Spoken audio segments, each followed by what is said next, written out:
everyone, and welcome back. We're still on lockdown. This virus has us all holed up in our houses for the most part. And I have a gallon of milk I need to use.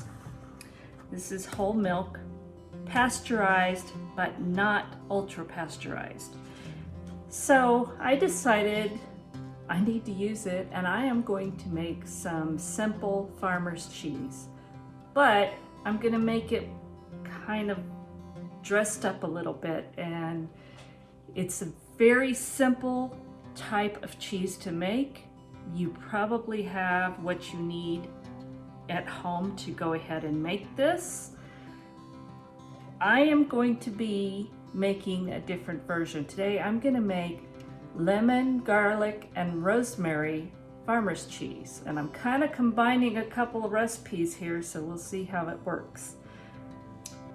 But it doesn't take a whole lot of ingredients. I am going to use a gallon of milk, but you could cut this in half if you want. I'm going to be juicing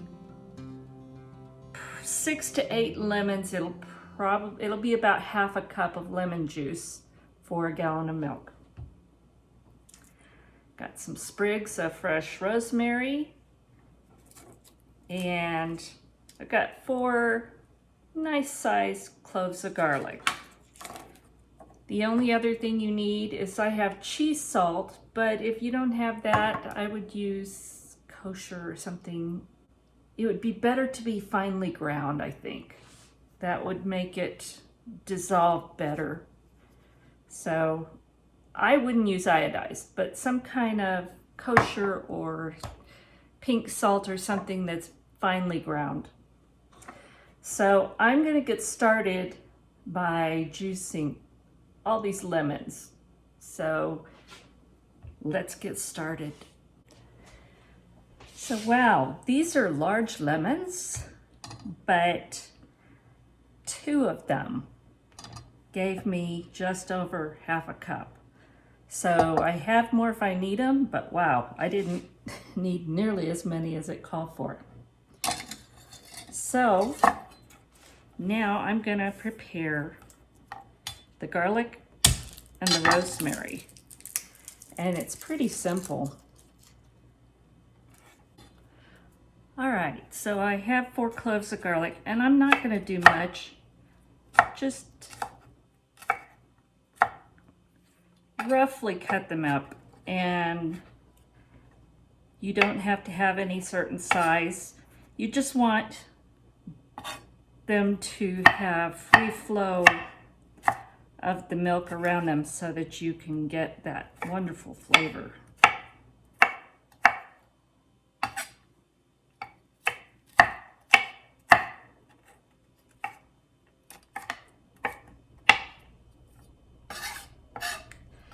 So I have my garlic cut up. I've got about 4 sprigs of fresh rosemary. I have some cheesecloth that I have sterilized. And I sterilize all my cheese making equipment for about 10 minutes in boiling water, just to make sure that there's no bacteria carried over. And I reuse the cheesecloth, so I wash it very well, dry it very well, and then store it until I'm ready to use it. And at that time is when I sterilize it, so that, and sometimes I sterilize it before and after. But we're just going to tie this up loosely in the cheesecloth. And I'm just using kitchen twine.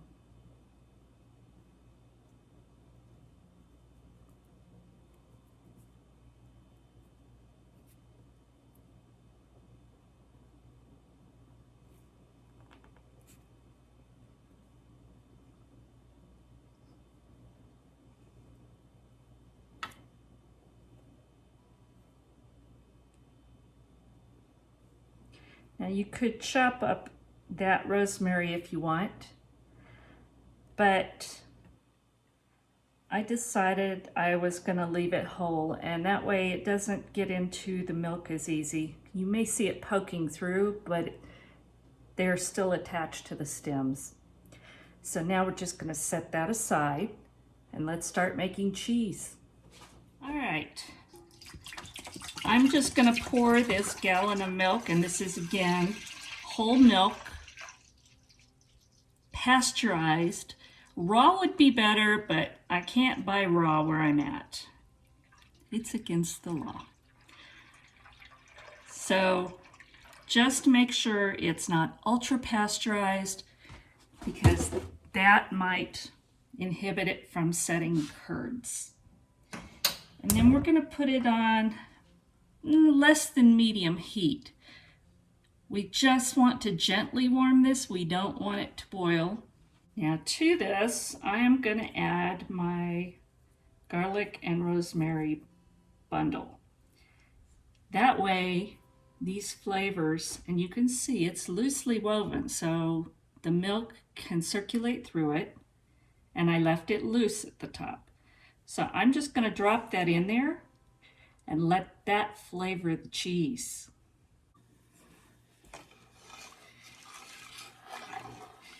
Now you want to be stirring this, especially after it starts to get warm, just to make sure that you don't scorch it. And what we're doing is we're looking for a temperature between 185 and 200.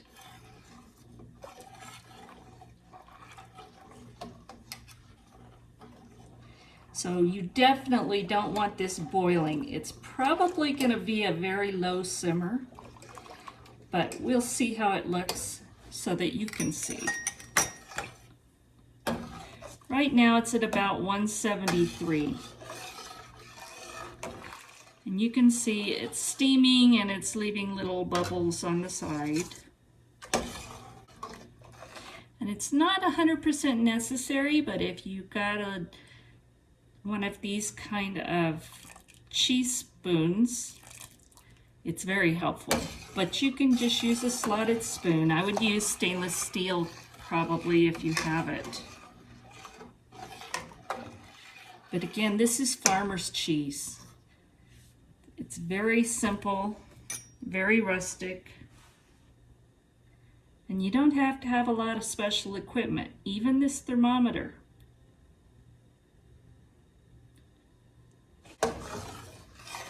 And one thing I do want to highly recommend, if you want to try this, I try and have everything prepared before I start heating the milk. I have everything sterilized. That includes this ladle. I have the lemons juiced. I've got my ingredients standing by and any utensils I need right away, because you want to move quickly once this gets up to temperature. All right, we're right at 185, which is the bottom temperature. And as you can see, I think maybe you can see there's just a slight foaminess with just a couple bubbles around the edges. That's at 185 degrees. I'm going to go a little bit hotter. You can go between 185 and 200 degrees.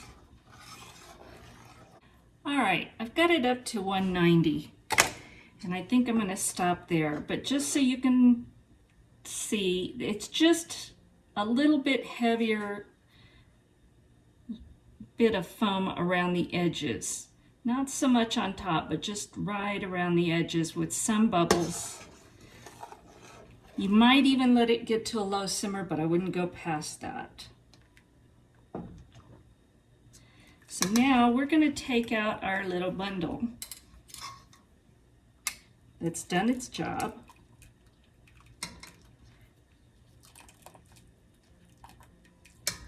And I still have the heat on, but I'll be turning it off shortly. I just want to strain all the goodness out of that. We're going to add the half cup of lemon juice. turn the heat off. And we're just going to stir that in well.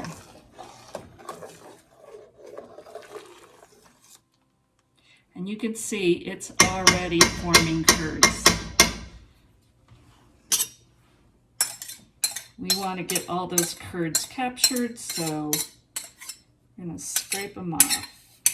Now we're going to put the lid on and let this sit for 10 to 15 minutes. And just don't touch it, just let it sit. We'll come back after that's done. All right, it's been 15 minutes. Let's take a look.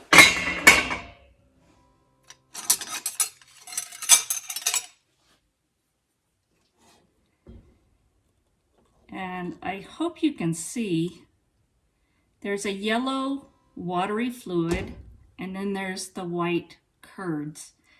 Now what we're going to do is start transferring that into this colander that I have lined with 2 layers of cheesecloth and put it over a larger pan so that it can collect all of the whey, because you really want to keep your whey.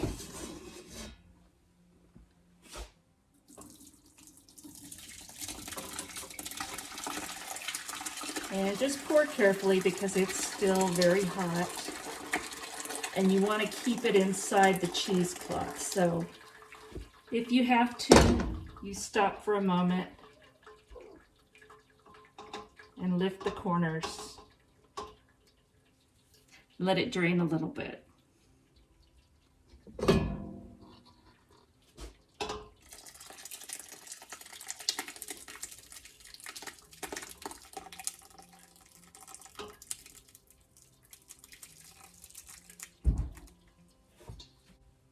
So now what you've got is the start of your cheese. See how easy that was? There's really not a lot you have to do. Just a little patience.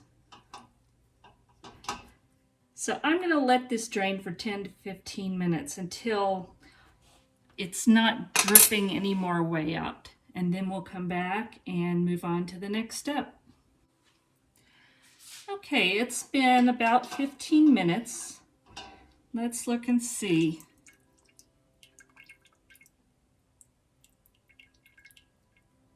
It's still dripping just a little bit, but let's lift it up and see. So gather up the 4 corners. Make sure you get both layers.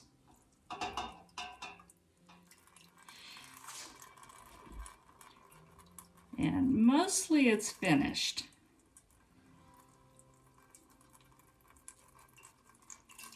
But I think I'm going to leave it for another 5 minutes. I want more of this to drain out.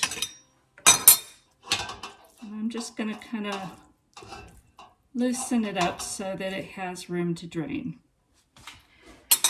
So we'll be back in about 5 minutes. All right, I've let this sit for another 5 minutes. Make sure you got clean hands and gather this up again with the corners, making sure none leaks out from these sides.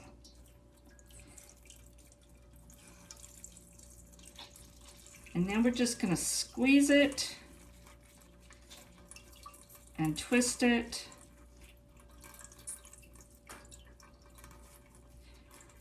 We want to get out as much whey as we can. And this is fairly warm, but it's not really hot, so it's not a problem. But if it is, you could always wear rubber gloves when you do this. Clean ones. Okay, so now we're going to get this ready to firm up and drain some more. Now, if you want to, and if it's the only way you have also, you can just tie a string around this and hang it from something over a bowl and just leave it like that for a couple of hours. And I've done that a number of times, but I'm doing something different this time. So I have a bowl and I've got a canning ring down there. And this is a basket for cheese making for the curds. So what I'm going to do is I'm putting this down in there, wrapped up still in that same cheesecloth. And this is not, I should tell you, this is not the cheesecloth you buy at the grocery store. I would get some butter muslin or some really fine woven cotton to use for that instead. The cheesecloth you buy in the store is very, very loosely woven, and you're going to have more cheese going out of it and getting stuck to it. It's not worth the hassle.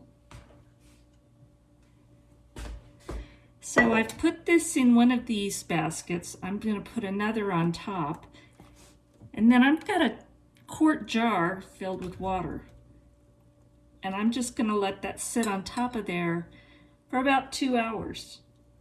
And that will help press out any of the liquid remaining. Again, you don't have to do this. You could just hang it and let it drain. But I have this and I'm going to use it this time. So we'll let it sit and then we'll come back in a couple of hours. Well, I did it again and I wasn't recording.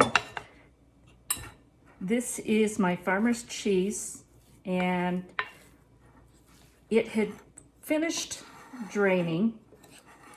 So to that I added about a half a teaspoon of cheese salt. I added about a quarter teaspoon of my lemon peel powder from Azure Standard.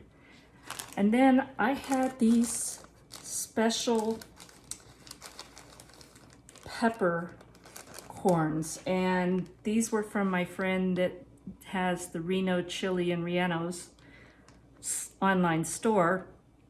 And these are really special. They're not white peppercorns, they're a different type. And they have a really nice taste and they smell wonderful. So I added those in, and I added in about 1.5 teaspoons of fresh chopped rosemary.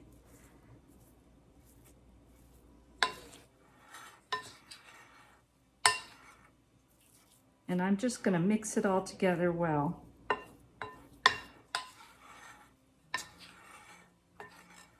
See, I get really scatterbrained when I'm doing this much work for my business, and I'm just trying to get things done in my time off, like today.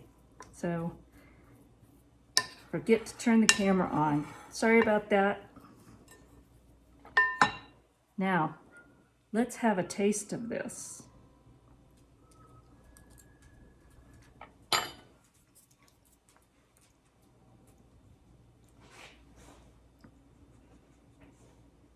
That's good. But I am going to add just a little more salt, so maybe that makes it about 3/4 teaspoon of salt, the cheese salt. And I'm going to add about another 1/4 teaspoon of my lemon peel powder.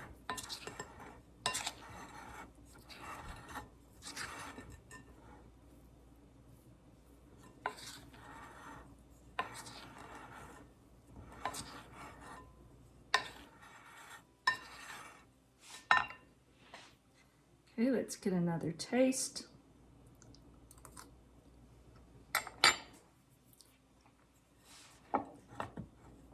Oh, that's good.